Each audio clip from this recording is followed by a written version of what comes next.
नमस्कार, मैं हूं अभय कुमार। आप देख रहे हैं अपना खास कार्यक्रम बिहार समाचार। बिहार समाचार में खबरें बिहार की, बातें बिहार की, देश दुनिया की तमाम खबरें जिसे आपको जानना जरूरी है।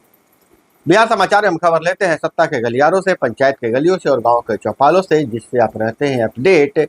तो हम पहले नजर डालते हैं देश दुनिया की प्रमुख 10 सुर्खियों पर। उसके बाद हम बात करेंगे शिक्षा विभाग के खबरों पर, पंचायती राज के विभाग के खबरों पर और बिहार सरकार ने क्या लिया है नया स्टेप। तो नजर डालते हैं देश दुनिया की 10 बड़ी खबरों पर।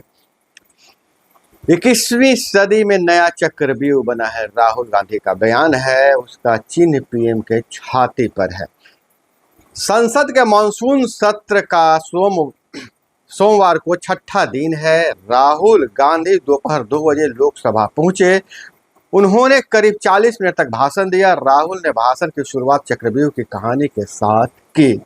उन्होंने कहा कि 21वीं सदी में नया चक्रव्यूह बना है, जिसका चिन्ह कमल का फूल पीएम की छाती पर है। राहुल ने अग्निवीर, पेपर लीक, किसान और मिडिल क्लास पर भी बात की।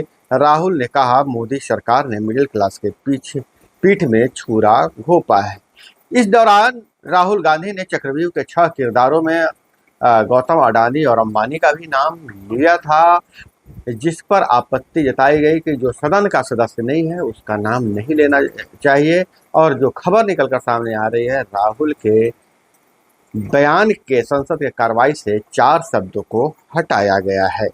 वहीं केजरीवाल की जमानत याचिका पर दिल्ली हाईकोर्ट ने फैसला फिर से सुरक्षित रख लिया है। जमानत की याचिका पर फैसला सुरक्षित रख लिया है। सीबीआई ने केजरीवाल के खिलाफ स्पेशल सीबीआई कोर्ट में चार्जशीट दाखिल की थी। जांच एजेंसी ने केजरीवाल को 26 जून को अरेस्ट किया था। दिल्ली शराब नीति से जुड़े भ्रष्टाचार केस में 25 जुलाई को राउ रेवन्यू कोर्ट में सुनवाई हुई थी। इसमें कोर्ट ने केजरीवाल को न्यायिक हिरासत 8 अगस्त तक बढ़ा दी थी। वहीं ईडी ने मनी लॉन्ड्रिंग केस में भी केजरीवाल को 31 जुलाई तक जेल भेज दिया था। ईडी ने उन्हें 21 मार्च को गिरफ्तार किया था। और वहीं ओलंपिक से अच्छी खबर आ रही है। मनु एक और ब्रॉन्ज की दौड़ में है। कल सवरजीत के साथ 10 मीटर एयर पिस्टन मिक्स्ड में उतरेगी। पेरिस ओलंपिक में भारत का पहला मेडल दिलाने वाली मनु भाकर ने सोमवार को एक और मेडल की उम्मीद जगा दी है। तीसरे दिन वे 10 metre air pistol mixed final में सबरजोत के साथ तीसरे स्थान पर रही है। मंगलवार को भारतीय टीम चौथी पोजीशन पर रही। कोरिया से वह ब्रॉन्ज मेडल मैच खेलेगी। उधर 10 मीटर एयर राइफल इवेंट के फाइनल में भारत को निराशा हाथ लगी है। भारतीय शूटर रमिता जिंदल इस फाइनल से बाहर हो गई हैं। मेंस कैटेगरी के फाइनल में अर्जुन बबूता मेडल चुके हैं। वे 208.4 अंकों के साथ चौथे स्थान पर रहे। वहीं दिल्ली कोचिंग हादसा की अगर बात करें तो एक इंजीनियर टर्मिनेट हुआ है, एक सस्पेंड हुआ है, अब तक 7 गिरफ्तारी हुई है। दिल्ली के old Rajendra Nagar Rao IAS coaching centre के बेसमेंट में डूबने से 3 स्टूडेंट की मौत हो गई थी। इस मामले में MCD जहां दिल्ली सरकार को जिम्मेवार ठहरा रही है, वहीं दिल्ली सरकार MCD को जिम्मेवार ठहरा रही है। और वहीं आप मुख्यालय के पास भाजपा सदस्यों ने प्रदर्शन किया है, जबकि MCD के पास आप के सदस्यों ने प्रदर्शन किया है। अब मामला यह है कि इस मामले के लिए अब गृह मंत्रालय ने हाई लेवल जांच बैठाई है और दिल्ली में जितने भी कोचिंग संस्थान चल रहे हैं उसकी जांच जारी है। और बिहार में आरक्षण कोटा बढ़ाने का फैसला अभी रद्द रहेगा। सुप्रीम कोर्ट का तुरंत रोक से इनकार किया गया है। सुप्रीम कोर्ट ने पटना हाईकोर्ट के उस फैसले पर रोक लगाने से इनकार कर दिया जिसमें बिहार सरकार 65% आरक्षण देने के फैसले को रद्द कर दिया गया है था। राज्य सरकार ने शिक्षण संस्थानों और सरकारी नौकरियों में SC, ST, OBC और EBC में 50% से बढ़ाकर 65% आरक्षण देने का फैसला लिया था। इस फैसले को पटना हाईकोर्ट में चुनौती दी गई थी। हाईकोर्ट ने आरक्षण बढ़ाने के फैसले को 20 जून को रद्द कर दिया था। सुप्रीम कोर्ट में इस पर सितंबर में सुनवाई होगी। और आप नेता सिसोदिया की जमानत पर सुनवाई 5 अगस्त तक टली, ईडी ने जवाब दाखिल करने का समय मांगा है। मनीष सिसोदिया की जमानत से जुड़ी याचिकाओं पर सुप्रीम कोर्ट ने 5 अगस्त को सुनवाई होगी। सोमवार को हुई सुनवाई के दौरान ईडी ने जवाबी हलफनामा दाखिल करने के लिए समय मांगा है। सिसोदिया को पिछले साल 26 फरवरी को सीबीआई ने और 9 मार्च को ईडी ने गिरफ्तार किया था। उन्होंने 28 फरवरी 2023 को दिल्ली कैबिनेट से इस्तीफा दिया था। वे फिलहाल तिहाड़ जेल में है। सीबीआई केस में सिसोदिया 31 जुलाई तक न्यायिक हिरासत में है। और दिल्ली हाईकोर्ट बोला, बाबा रामदेव कोरोनिल की टिप्पणी वापस लें, योग गुरु ने इसे कोविड की दवा बताया था। दिल्ली हाईकोर्ट ने पतंजलि और बाबा रामदेव के खिलाफ डॉक्टरों की एसोसिएशन की तरफ से दाखिल याचिका पर फैसला सुनाया है। जस्टिस अनूप भवानी की बेंच ने बाबा रामदेव को आदेश दिया है कि रामदेव 3 दिन के अंदर टिप्पणी वापस ले, जिसमें उन्होंने कहा था कि पतंजलि आयुर्वेद की कोरोनिल सिर्फ इम्यूनिटी बूस्टर नहीं बल्कि कोविड-19 को ठीक करने का दावा किया था। डॉक्टरों ने पतंजलि के दावे के संबंध में अलग अलग मीडिया प्लेटफॉर्म से कोरोनिल से जुड़े बयानों को हटाने की अंतरिम राहत की मांग की थी। हाईकोर्ट ने 21 मई को फैसला सुरक्षित रख लिया था। वहीं यूपी विधानसभा का मानसून सत्र का आज पहला दिन है। राजा भैया ने योगी के पैर छुए हैं। राजा भैया योगी के पैर छुए। यूपी विधानसभा का मानसून सत्र का आज पहला दिन है। सत्र शुरू होने के 10 मिनट बाद ही सपा विधायकों ने हंगामा किया। विधायक तख्तियां लेकर वेल तक पहुंच गए। विधानसभा अध्यक्ष सतीश महाना ने किसी तरह शांत कराया। सीएम योगी जैसे ही विधानसभा पहुंचे, भाजपा के कई विधायक उनके पास आए और पैर छूकर आशीर्वाद लिया। कुंडा से विधायक राजा भैया भी सीएम योगी के पास पहुंचे, उनका हालचाल जाना, फिर पैर छूकर आशीर्वाद लिया। अफजाल अंसारी की सजा रद्द, सांसदी बरकरार रहेगी। इलाहाबाद हाईकोर्ट ने फैसला पलटा है। इलाहाबाद हाईकोर्ट ने गाजीपुर के सपा सांसद अफजाल अंसारी की सजा रद्द कर दी है। भाजपा विधायक कृष्णनंदन राय हत्याकांड में दर्ज गैंगस्टर एक्ट में गाजीपुर एमपी एमएलए कोर्ट में अफजाल अंसारी को 4 साल की सजा सुनाई थी। इससे अफजाल की सांसदी चली गई थी। अफजाल ने सुप्रीम कोर्ट में निचली अदालत के फैसले को चैलेंज किया था। और वहीं हिमाचल में बादल फटा, शिमला में लैंडस्लाइड, 80 सड़कें बंद, 15 राज्यों में अलर्ट। हिमाचल प्रदेश के कई जिलों में रविवार देर रात तेज बारिश हुई है। लैंडस्लाइड से 80 से ज़्यादा सड़कें बंद हो गई।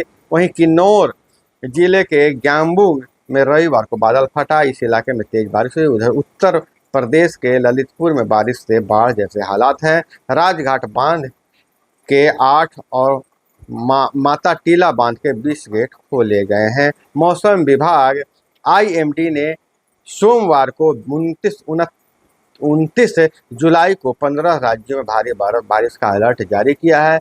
और इधर अगर हम बात करें तो 80 सड़कें बंद हो गई है। तो यह थी देश दुनिया की 10 बड़ी सुर्खियां। अब हम नजर डालते हैं बिहार के महत्वपूर्ण खबरों पर। तो बिहार पुल हादसे में सुप्रीम कोर्ट ने राज्य केंद्र से जवाब मांगा है। याचिका में स्ट्रक्चर ऑडिट की मांग। 17 दिन में 11 पुल गिरे थे बिहार में। जैसा कि आपको पता होगा, सुप्रीम कोर्ट बिहार में 17 दिन में 11 पुल धराशायी हो गए थे। सुप्रीम कोर्ट ने बिहार में लगातार पुल गिरने की घटनाओं को लेकर दाखिल जनहित याचिका पर सोमवार को सुनवाई की। कोर्ट ने इस मामले में बिहार और केंद्र सरकार से जवाब मांगा है। याचिका सुप्रीम कोर्ट के वकील ब्रजेश सिंह ने दाखिल की है। इसमें बिहार में पुलों की सुरक्षा और मजबूती के बारे में चिंता जताते हुए मांग की गई थी कि एक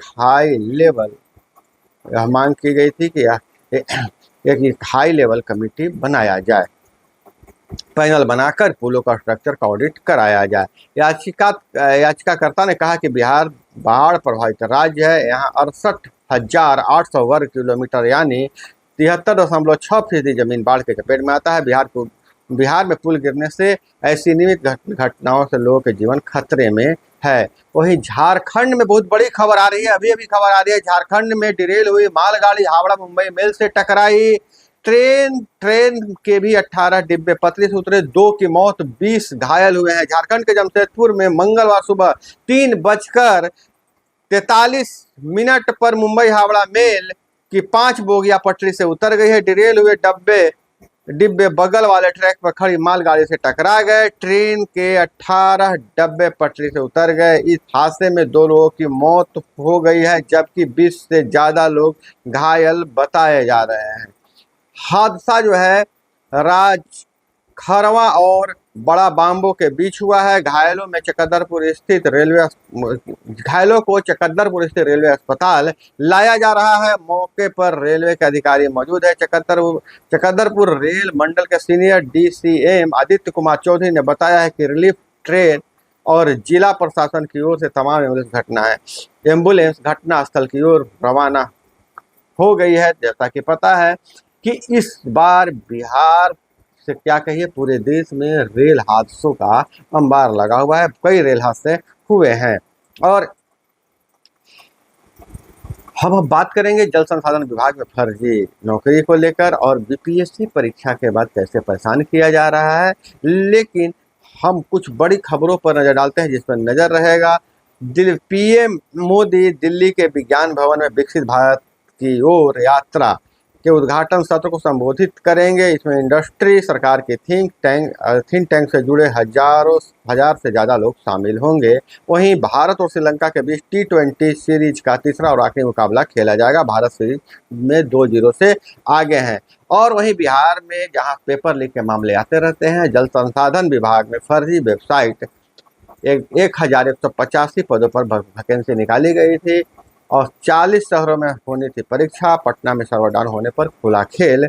NEET UG paper leak case के बाद बिहार में नौकरी के नाम पर बड़े फर्जीवाड़े का मामला सामने आया है। छात्रों ने जल संसाधन विभाग मंत्रालय की फर्जी वेबसाइट बनाई, जहां upper division clerk, UD steno, multi tasking officer के 1185 पदों पर बहाली के लिए विज्ञापन निकाला।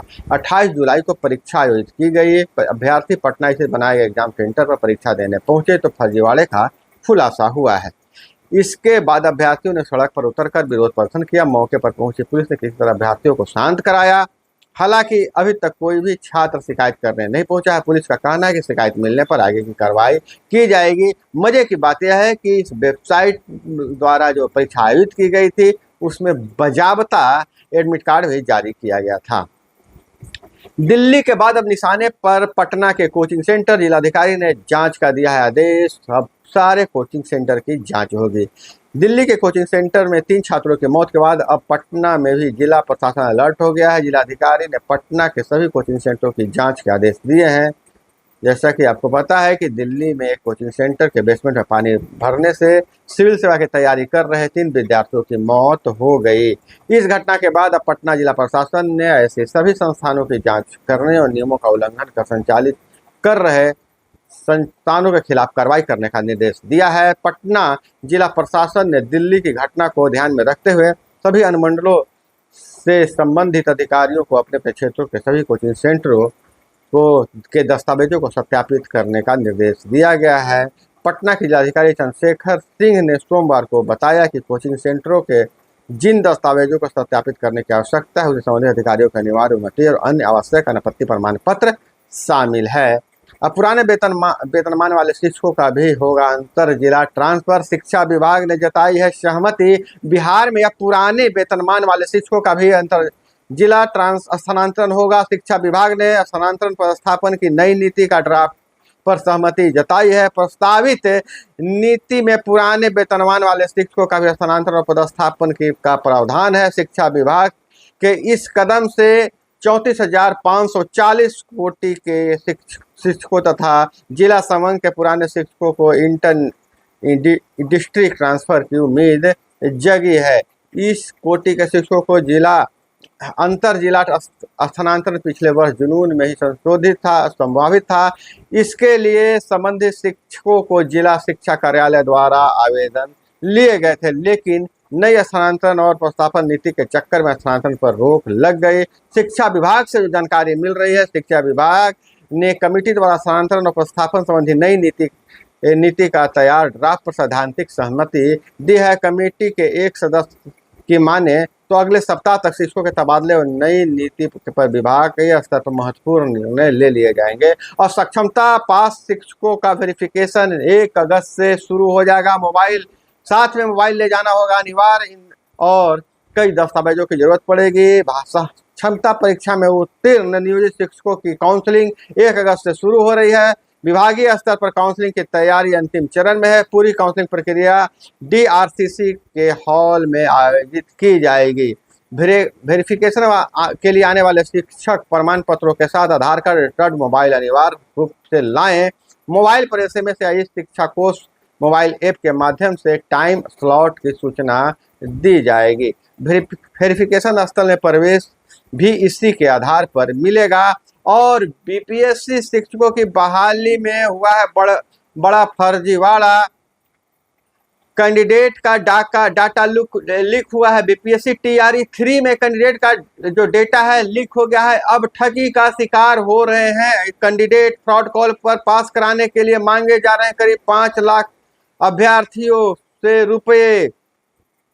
बिहार शिक्षक बहाली के तीसरे चरण के लिए 19 से 22 जुलाई तक परीक्षा हुई थी। इसमें करीब 5 लाख कैंडिडेट शामिल हुए थे। अभ्यर्थी रिजल्ट का इंतजार कर रहे हैं। इसी बीच अभ्यर्थियों का डाटा लीक हो गया जो साइबर साथियों के हाथों में लग गया है। अब अभ्यर्थियों को फोन कर रहे हैं और खुद को BPSC का अधिकारी बताते हुए अभ्यर्थी को से उसकी डिटेल बता देते हैं, तो अभ्यर्थी को थोड़ा विश्वास हो जाता है क्योंकि डाटा लीक हो गया है। और अभ्यर्थियों से कह रहे हैं कि आप थोड़े नंबर से फेल कर रहे हैं, आपको हम पास करवा देंगे और पहले इतना पैसा भेजिए, बाद में इतना पैसा भेजिए, जिसे लेकर अभ्यर्थियों में उहापोह की स्थिति बनी हुई है। वहीं BPSC शिक्षक जो नौकरी कर रहे हैं टेंशन में आ गए हैं। उनकी फिर से खंगाली जा रही है कुंडली। जुलाई के वेतन पर भी मंडरा रहा है खतरा। बिहार में BPSC शिक्षकों की टेंशन फिर बढ़ गई है। दरअसल फिर से शिक्षकों के दस्तावेजों की जांच शुरू हो गई। शिक्षा विभाग का मानना है कि कई शिक्षक अपने जरूरी तथ्यों को छुपाकर नौकरी कर रहे हैं। बताया जा रहा है कि जांच को लेकर जुलाई के वेतन पर ग्रहण लग सकता है और जो तथ्य छुपाए हुए हैं शिक्षक, उनकी नौकरी जा सकती है। अब इधर पंचायती राज विभाग के हवाले से खबरों की अगर बात करें तो पंचायती राज विभाग जल्द ही सरपंच, वार्ड सदस्य और मुखिया जी को देने जा रहा है तोहफा। केंद्र सरकार से राशि आवंटित हो गई है और इस राशि को अब ग्राम पंचायतों, ग्राम कचहरियों में दिया जाएगा। वहीं जो बिहार में संविदा पर बहाल हड़तालित ANM स्वास्थ्य कर्मियों के लिए भी अच्छी खबर यह है कि सरकार उनकी मांगों को लेकर गंभीर है। जल्द ही इस पर विचार किया जा रहा है। हालांकि जो हड़ताली कर्मचारी हैं कह रहे हैं जब तक हमारी मांगे पूरी नहीं हो जाएगी हम निश्चितकालीन हड़ताल पर रहेंगे। विभिन्न जिलों से ऐसी खबरें आ रही है। तो दोस्तों यह थी वो तमाम खबरें जो आपको जानना जरूरी था। इसी तरह से खबरों के लिए जुड़े रहिए हमारे साथ। चैनल पर नए हैं तो चैनल को सब्सक्राइब कर लीजिए। वीडियो पसंद आए तो लाइक जरूर कीजिएगा। मिलते हैं अगले वीडियो में। जय हिंद, वंदे मातरम।